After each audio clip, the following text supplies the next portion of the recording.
अस्सलाम वालेकुम जी, की हाल चाल जो ठीक ठाक हो जी। उम्मीद आ भी अल्लाह पाक तुहानू सेहत ते तंदुरुस्ती दी होगी। अच्छा जी, पानी की वारी आ गई है तो ट्यूबल चलाया तो पानी ला रहे हैं तो बहुत दलील होए हैं। अज उत्तों धुंध पई सी ते ट्यूबल तो चल गया, लेकिन ऐसियां चूहियां ने रुढ़ा पाइया खालियां दे विच कि इन्ने क दलील होए हैं ना, तैनू दस नहीं सकते। तो तैनू विखाने जिदा चूहियां ने रुढ़ा पाइया ने तो जिदा दलील होए हैं वो तैनू विखाने भी रुढ़ किते किते पाई तो की। अच्छा जी, आ वेखो माशाअल्लाह विच बंगले भी फिरन रहे ने। ओ ट्यूबल चलाया, न्याणे फिरन रहे ने। ओ एक अगे ट्यूबल, दो ट्यूबल चला के डे पानी सुबह सुबह लाउण।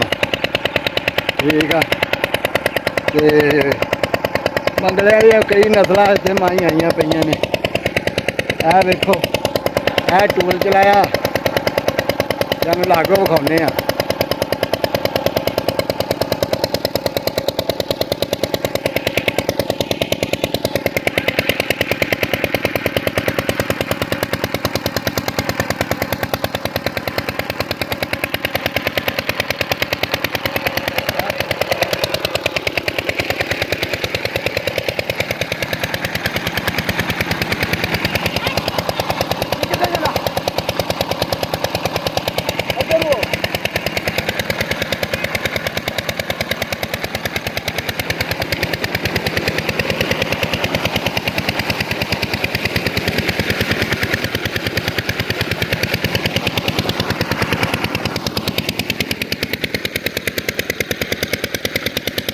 देखो आ पानी है दरिया के।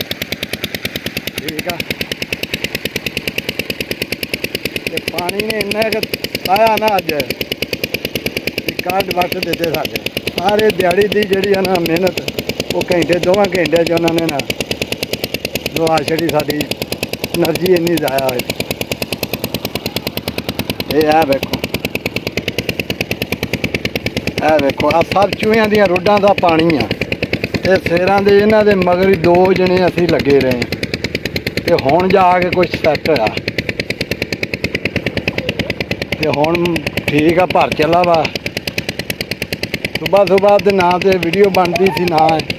तो यह वेखो न्याणिਆਂ ਦੀ हालत,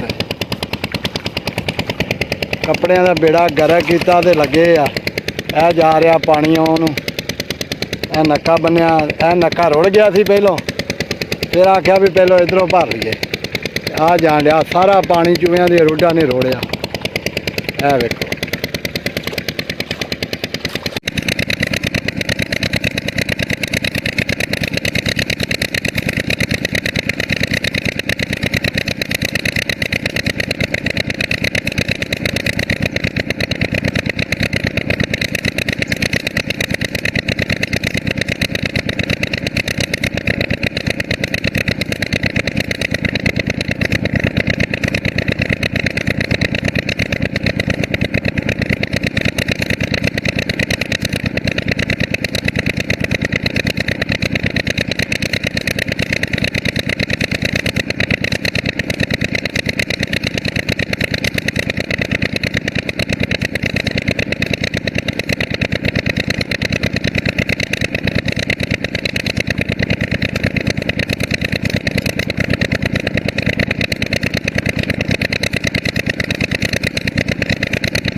ਅੱਛਾ ਜੀ, ਪਾਣੀ ਤੇ ਮੁਕੰਮਲ ਹੋ ਗਿਆ, ਲੱਗ ਗਿਆ ਸਾਰੇ ਖੇਤਾਂ ਨੂੰ ਪਾਣੀ ਲੱਗ ਗਿਆ।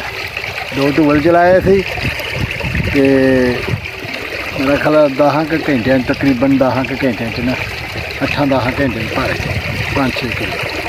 ਠੀਕ ਆ, ਤੇ ਐ ਮਗਰ ਇਹ ਆਖਰੀ ਨੂੰ ਛੱਡਿਆ ਵਾ, ਟਿਊਬਲ ਬੰਦ ਕਰ ਦਿੱਤੇ ਮਗਰੋਂ। ਠੀਕ ਆ, ਤੇ ਵੀਡੀਓ ਚੰਗੀ ਲੱਗੇ ਤੇ ਲਾਈਕ ਤੇ ਸ਼ੇਅਰ ਕਰੋ, ਚੈਨਲ ਨੂੰ ਸਬਸਕ੍ਰਾਈਬ ਕਰੋ ਜੀ। ਅੱਲਾਹ ਹਾਫਿਜ਼।